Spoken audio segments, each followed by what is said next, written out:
All right, today I'm sat down here with my boy SupremeNu. So how you been doing, man? What you been up to? How's work? How's the kids?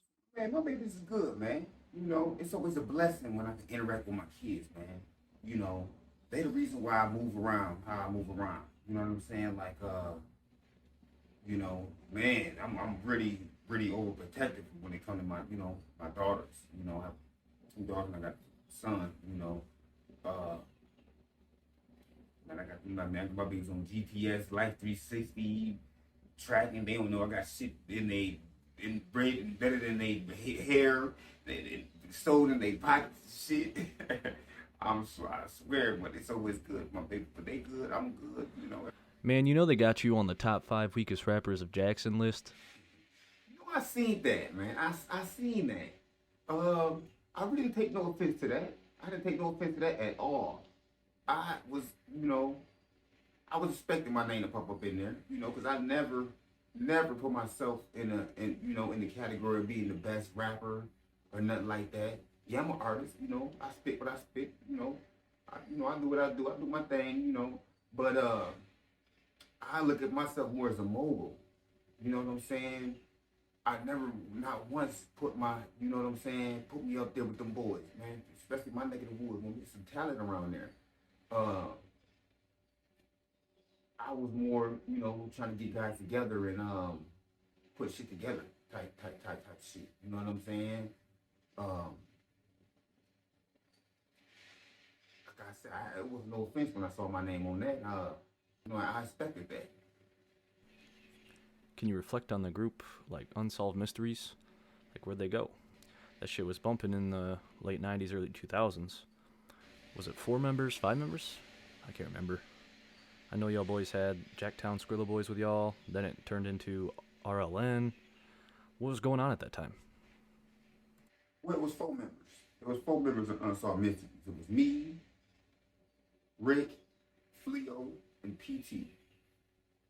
And we was working on tracks. I can remember our first track. Our first track was Hard Times. That was with Chico, featuring Chico. We saw the studio one day. And Carl had Chico. Had a song he was working on. He always jumped on it. Carl started that Skrilla Boy stuff. I don't know. He had his little. He was more thinking of a more whole. This is a Jackson thing. So everybody in the booth, everybody. It don't matter. We Skrilla Boys. We Jacktown Skrilla Boys. That was Carl motive for starting Jacktown Skrilla Boys. But Unsolved Mysteries came about because it was always the main. It was always four. It was always in the studio. Like we was just always in the studio. So everybody was up there going to do their own solo projects. You know what I'm saying? So they can, when we meet up in the hood, like, nigga, listen to this shit I just dropped last night. Nigga, yeah. Banging the seat, like, ooh, this we riding off of, like, ooh. And motivate you, like, oh, I'm going there tomorrow. And they finna drop me a solo boy.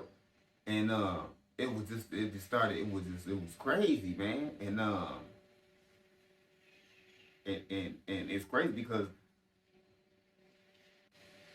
we used to all be there.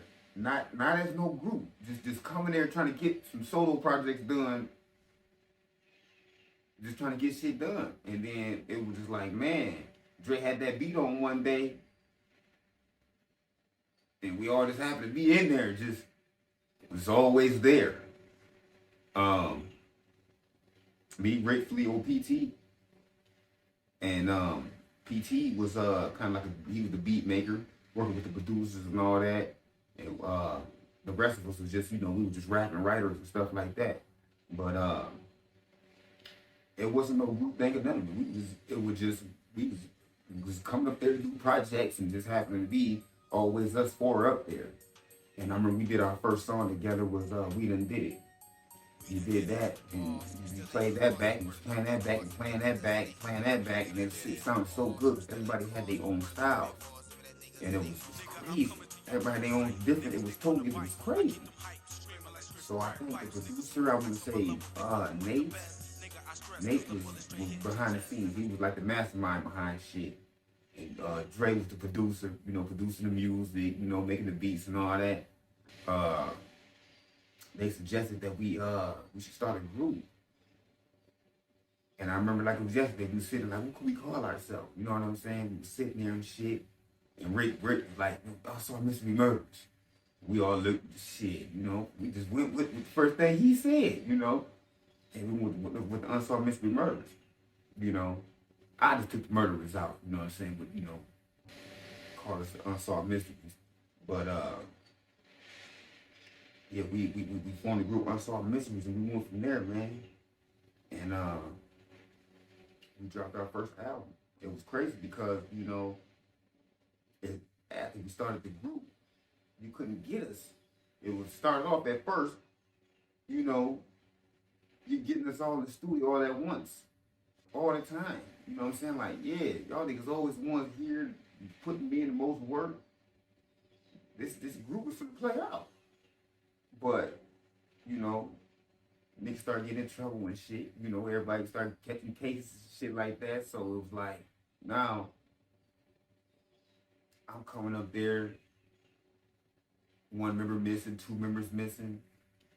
You know what I'm saying? And, just do the fact niggas in jail locked up. And then it came to a point where I caught a case and I'm locked up, now they there, and I'm missing.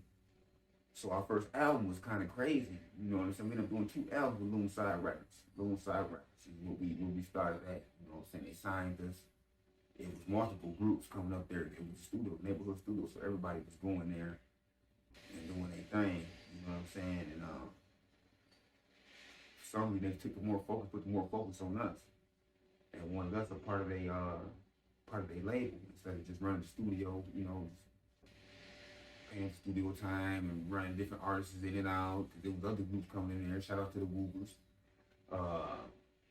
Shout out to Joker. It was people. It was lots of people coming up there getting studio time, groups and stuff. It was even people that we was beefing with, coming up there.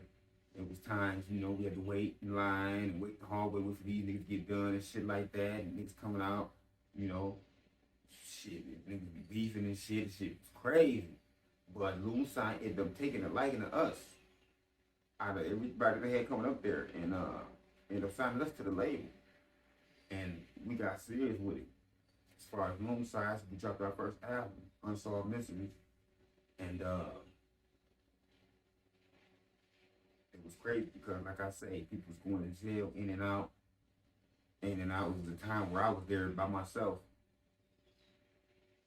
And the other crew was locked up or somewhere, and I was there by myself. So it was times on our first Unsolved Mystery album, you will hear a little bit of me. I'm on a few tracks here and there.